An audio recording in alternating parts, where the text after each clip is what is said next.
شہید محترمہ بینظیر بھٹو صاحبہ کا جو پولیٹیکل کیریئر ہے وہ پورے تقریباً 30 سال پر محیط ہے،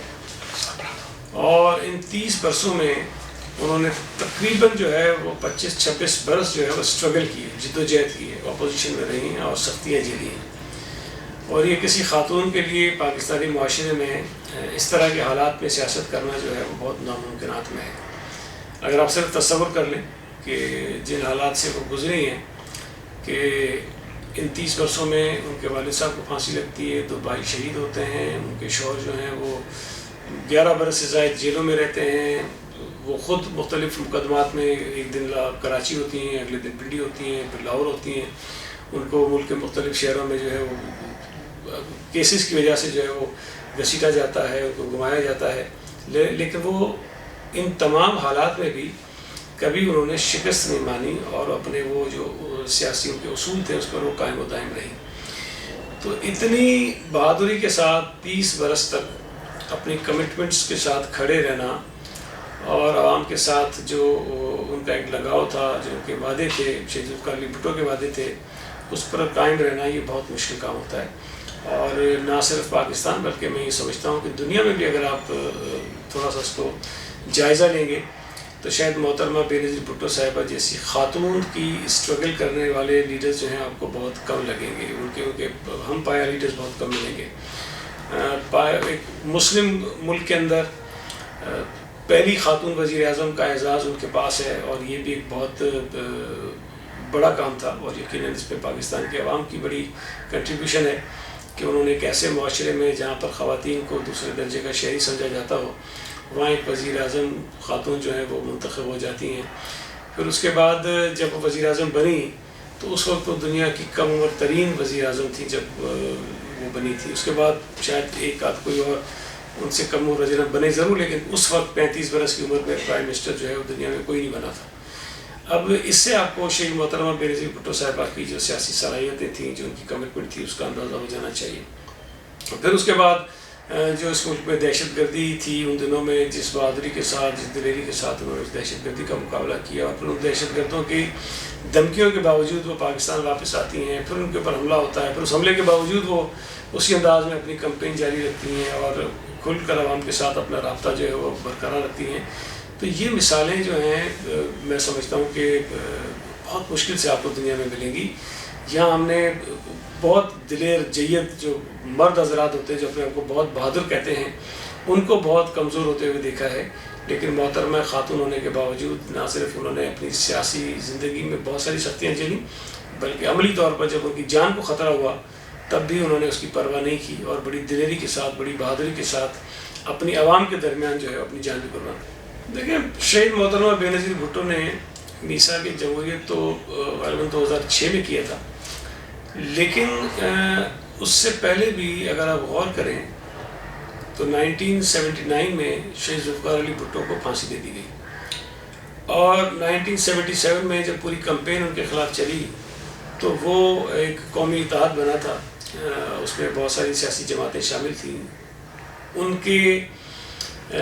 کی جو مہم تھی اس کے نتیجے میں ضیاء الحق کو موقع ملا، بھٹو صاحب کی حکومت گئی اور پھر ان کے نتیجے میں وہ پھانسی چڑھے. لیکن شہید محترمہ بینظیر بھٹو صاحبہ نے اس ملک میں بحالی جمہوریت کے لیے اس قومی اتحاد میں شامل کئی جماعتوں کو دوبارہ جو ہے وہ MRD میں شامل کیا اور ان کے ساتھ مل کر اس ملک میں بحالی جمہوریت کی تحریک چلائی. تو اس سے یہ بات ثابت انہوں نے کی کہ وہ جو ذاتی اختلافات ہیں، ذاتی سیاسی اختلافات ہیں، جو رنجشیں ہیں، جو ناراضگیاں ہیں، اس کو وہ ایک طرف رکھ کے ملک میں جو جمہوریت کی بحالی تھی وہ ان کے لیے ایک اولین ان کا مقصد تھا. تو اس میں آپ دیکھیں کہ JUP ہو جائے، JUI ہو جائے، ANP ہو جائے، جتنی جماعتیں تھیں، مولانا نوابزادہ نصر اللہ خان صاحب ہو جائیں، وہ تمام کے تمام لیڈرز جو اس وقت قومی اتحاد میں تھے وہ سب کے سب جو ہے MRD کا حصہ بنے اور جنرل ضیاء کی معاشرہ کے خلاف انہوں نے تحریک چلائی. اس کے بعد بھی کئی ایسے مواقع آئے کہ تمام سیاسی جماعتیں جن سے ان کا اختلاف بھی تھا لیکن بحالی جمہوریت کے لیے انہوں نے اس کو ساتھ ملایا. پھر جو میثاق جمہوریت ہے وہ تو منفرد کام اس لیے ہے کہ پاکستان پیپلز پارٹی اور مسلم لیگ نون کے درمیان جس قسم کی رنجشیں، جس قسم کی سیاسی دوریاں تھیں اس میں کوئی یہ تصور بھی نہیں کر سکتا کہ یہ جماعتیں ایک ساتھ بیٹھیں گی اور اس قسم کا ایک معاہدہ کریں گی۔ شہید محترمہ بے نظیر بھٹو صاحبہ کی سیاسی زندگی میں جتنی تکالیف انہوں نے اٹھائیں، اس میں اکثر تکالیف جو ہیں وہ نواز شریف کے ادوار میں ان کو اٹھانی پڑی، اور وہ مشکلات جو ہے بعد میں بھی چلتی رہی۔ تو نواز شریف صاحب نے جتنی ان کے خلاف مقدمات بنائے، جتنی ان کو جیلیں ہوئیں، جتنی زرداری صاحب کو جیلیں ہوئیں، جتنی ان کی حکومت کے خلاف سازشیں ہوئیں، جتنی اسٹیبلشمنٹ نے اس وقت سازشیں کی، اس میں پی ایم الیون کا بھرپور کردار رہا۔ لیکن پھر انہوں نے ثابت کیا کہ اگر ملک میں جمہوریت کو مضبوط کرنا ہے، ملک میں پارلیمان کی بالادستی قائم کرنی ہے، تو انہوں نے میاں نواز شریف صاحب، جب وہ خود تکلیف میں تھے،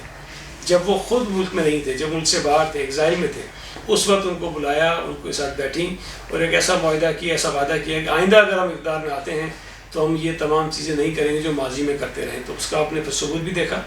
کہ 2008 سے لے کے 13 سے لے کے 18 جو اسمبلیاں تھیں، انہوں نے اپنی میعاد مکمل کی، جو وزیر اعظم بنے وہ چلتے رہے۔ تو پارلیمنٹ سے کوئی سازش نہیں ہوئی، الگ بات ہے کہ عدالتوں کے ذریعے کسی اور طریقے سے وزیر اعظم چاہتے رہے، لیکن جو اسمبلی تھی اس کی مدت انہوں نے پوری کی، تو وہ کافی ایک اچھا کام تھا۔ اور اس کے بعد یہ غالباً چوتھی پانچویں اسمبلی ہے، 2002 سے 7 تک اسمبلی پوری ہوئی، پھر 8 سے لے کے 13 تک پوری ہوئی، پھر 13 سے لے کے 18 تک پوری ہوئی، پھر 18 سے لے کے 23 تک بھی جو اسمبلی نے اپنی مدت پوری کی۔ تو یہ جو پاکستان میں تسلسل ہے اسمبلی کی مدت کی مکمل ہونے کا، اس کی بھی جو بنیاد تھی شہید محترمہ بے نظیر بھٹو نواز شریف صاحب نے جو معاہدہ کیا، اس کے نتیجے میں ممکن ہوا تھا۔ 18 اکتوبر سے 27 دسمبر تک دیکھیں، جب محترمہ بے نظیر بھٹو صاحبہ نے پاکستان آنے کا فیصلہ کیا تھا 18 اکتوبر 2007 کو، جب انہوں نے کراچی میں لینڈ کرنا تھا، تو اس وقت پاکستان میں دہشت گردی عروج پر تھی، اور دہشت گردوں کے نشانے پر پیپلز پارٹی تھی، عوامی نیشنل پارٹی تھی، اور کچھ اور جماعتیں تھیں جو پروگریسو تھیں، جو دہشت گردی کے خلاف آواز اٹھاتی تھیں، وہ ان کے نشانے پر تھی۔ محترمہ نے جب آنے کا فیصلہ کیا تو اس وقت بھی ان کو دھمکیاں بھی دی گئیں، اور یہ کہا گیا کہ جب آپ آئیں گی تو آپ کا استقبال ہم بم دھماکوں سے کریں گے۔ محترمہ جب آ رہی تھیں تو دبئی میں ایک انٹرویو بھی دیا انہوں نے کسی چینل کو، اور یہ سوال ان سے پوچھا گیا کہ دہشت گرد آپ کا دھماکوں کے ساتھ، بموں کے ساتھ استقبال کرنے کا اعلان کر چکے ہیں، اور اس کے باوجود بھی آپ پاکستان جا رہی ہیں۔ تو محترمہ بے نظیر بھٹو نے کہا کہ اگر میرے ملک کے لوگ دہشت گردوں کے نشانے پر ہیں تو بطور ایک لیڈر یہ میرا فرض اور میری ذمہ داری بنتی ہے کہ میں اپنے لوگوں سے آگے بڑھ کر ان دہشت گردوں کا مقابلہ کروں۔ اور وہ آئیں واپس، اور جیسے ہی انہوں نے لینڈ کیا اسی دن ان کے قافلے پر حملہ ہوتا ہے، 200 پونے 200 ہمارے برکر شہید ہوتے ہیں، سینکڑوں ہمارے کارکن زخمی ہوتے ہیں، اور وہ پاکستان دنیا کی سیاسی تاریخ کا شاید ایک بہت بڑا دہشت گردی کا واقعہ تھا جو پرامن سیاسی اجتماع کے پر ہوا۔ لوگ یہ سمجھتے تھے کہ شاید اب محترمہ بے نظیر بھٹو صاحبہ جو ہے خوفزدہ ہو جائیں گی، اور اب وہ جو ملک میں ایک پوری کمپین چل رہی ہے الیکشن کی وہ رک جائے گی، وہ کہیں نہیں جائیں گی۔ لیکن محترمہ بے نظیر بھٹو صاحبہ نے 19 اکتوبر کو اس کے اگلے دن لیاری کی گلیوں میں جا کر وزٹ کیا، اسپتالوں میں جو زخمی تھے ان کی عیادت کی، اور ان سب کو یہ حوصلہ دیا کہ ہم دہشت گردوں کے ان حملوں سے خوفزدہ نہیں ہوں گے۔ پھر آپ نے دیکھا کہ محترمہ نے پورے ملک کا دورہ کیا اور جلسے کیے، ریلیاں کی، عوام میں گئی، اور ان دہشت گردوں کو حقیقت انہوں نے چیلنج کیا کہ تم یہ جو کچھ کر رہے ہو میں سے خوفزدہ نہیں۔ اور شاید اسی بہادری کے نتیجے میں پھر 27 دسمبر کو لیاقت باغ میں ان کی شہادت ہو گئی تھی۔ یہ جو 18 اکتوبر سے 27 دسمبر تک کے ایام ہیں، میں سمجھتا ہوں کہ اس میں محترمہ کی بہادری، دہشت گردوں کو چیلنج، اور اس سے بڑی بات جو میں سمجھتا ہوں کہ اس ملک کے جو لوگ ہیں جو خوفزدہ تھے دہشت گردوں سے، ان کو انہوں نے حوصلہ دیا، امید دی کہ اگر ہم چیلنج نہیں کریں گے، اگر ہم اسے لڑیں گے نہیں تو دہشت گردی سے ہماری جان نہیں چھوٹے گی، دہشت گردی ختم نہیں ہوگی۔ اور پھر محترمہ تو شہید ہو گئی، لیکن اس کے بعد آپ نے دیکھا کہ جو انہوں نے وعدے کیے تھے کہ سوات میں پاکستان کا جھنڈا لہرائیں گے، ہم ملک میں اپنی جو ریٹ آف اسٹیٹ ہے اس کو بحال کریں گے، اور وہ پھر پیپلز پارٹی کی حکومت جب بنی 2008 سے 13 تک، جہاں بہت سارے چیلنجز تھے، لیکن اس دور میں ہم نے دہشت گردوں کے خلاف کارروائیاں کیں اور دہشت گردی اس وقت سے ختم کی۔ اور یہ بھی شاید دنیا میں کبھی نہیں ہوا ہوگا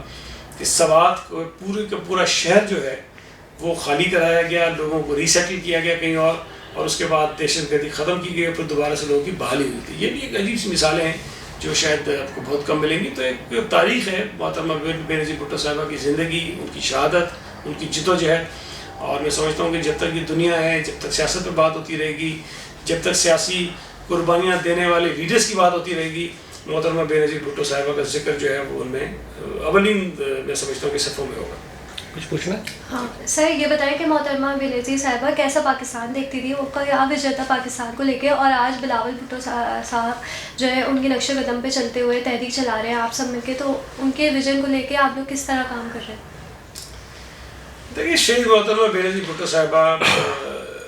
چونکہ پیپلز پارٹی کو لیڈ کرتی تھیں، اور شہید ذوالفقار علی بھٹو نے جب پاکستان پیپلز پارٹی بنائی تھی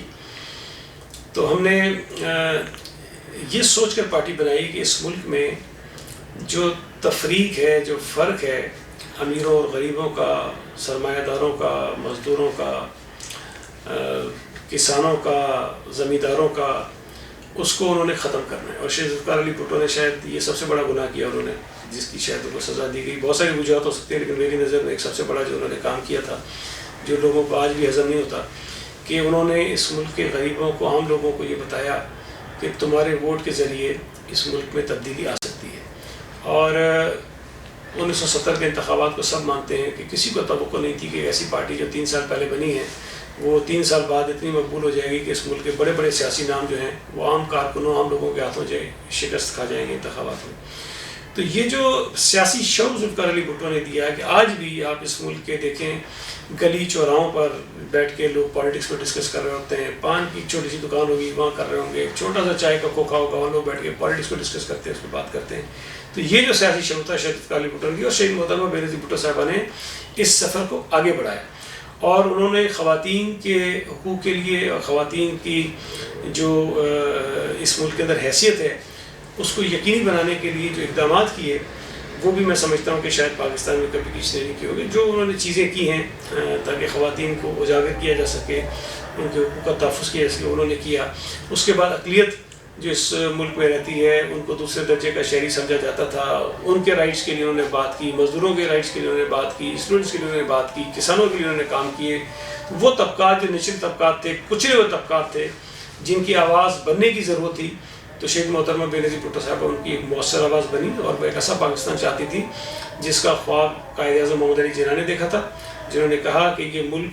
سب کا ہے، اس ملک میں رہنے والے سب برابر ہیں، چاہے وہ مسلمان ہوں، ہندو ہوں، کرسچن ہوں، پارسی ہوں، اس ملک پر سب کا اتنا ہی حق ہے جتنا میرا اور آپ کا ہے. تو یہ ایک ایسی سوچ ہے جس کے لیے آج بھی ہم سب جدوجہد کر رہے ہیں. چیئرمین بلاول بھٹو زرداری صاحب کی جو سیاسی اساس ہے وہ پیپلز پارٹی کی وہ بنیادیں ہیں جو ذوالفقار علی بھٹو نے ڈالی ہیں، اور میں سمجھتا ہوں کہ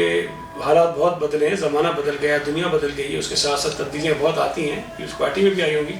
لیکن آج بھی پیپلز پارٹی کی بنیادیں جو ہیں وہ اسی بات پر ہیں کہ اس ملک کو ہم نے ایک پروگریسو پاکستان بنانا ہے. اس ملک میں وہ طبقات جن کی آواز کوئی نہیں، پیپلز پارٹی کو ان کی آواز بننی ہے، جن کے حقوق سلب کی جاتے ہیں، پیپلز پارٹی میں حقوق دینے کی ضمانت دینی ہے اور ہمیں حقوق دینے ہیں.